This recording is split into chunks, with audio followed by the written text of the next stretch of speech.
Hey guys, কেমন আছো তোমরা সবাই? তো আজকে আমরা চলে এসেছি তামান্না ক্যাফে। হ্যাঁ, আমাদের টিমে কিন্তু অনেক লোক ছিল। আজকে আমরা ভাই বোনরা আরও দুলা ভাইরা সবাই এক জায়গায় হয়েছি। তো আমরা ভাবলাম যে চলো একটু ঘুরে আসা যাক। তো আমরা এসেছিলাম মগরার দিকে। এখানে একটা তামান্না বলে ক্যাফ আছে, এখানে এসেছিলাম। এখানে ডেকোরেশনটা মোটামুটি সুন্দর ছিল। এটা আমার একটা বোন হয়, অনেক কিউট, তাই না? আহমাদ ওর নাম। তো দেখতে পাচ্ছ এখানে কিন্তু ডেকোরেশনটা মোটামুটি সুন্দর ছিল, আমার মোটামুটি ভালো লেগেছে।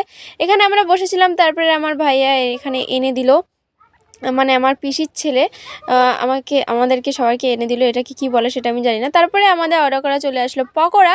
তো আমরা এখন সবাই মিলে খাচ্ছি পকোড়া। দেখতেই পাচ্ছ আমাদের কিন্তু 3 প্লেট অর্ডার ছিল, কারণ আমাদের টিমে অনেক লোক ছিলাম আমরা, সেই জন্য দেখতে পাচ্ছ। তারপরে আমাদের চা অর্ডার করেছিলাম, চাটাও চলে এসেছে। যতগুলো চা তোমরা এখানে দেখছো ততগুলো চা কিন্তু ততগুলো আমরা মানুষ ছিলাম, দেখতে পাচ্ছ। তারপরে আমরা গান শুনতে শুনতে চলে আসলাম এনজয় করতে করতে বাড়িতে। তো তোমাদের ভিডিওটা কার কেমন লেগেছে কমেন্ট করে বলতে।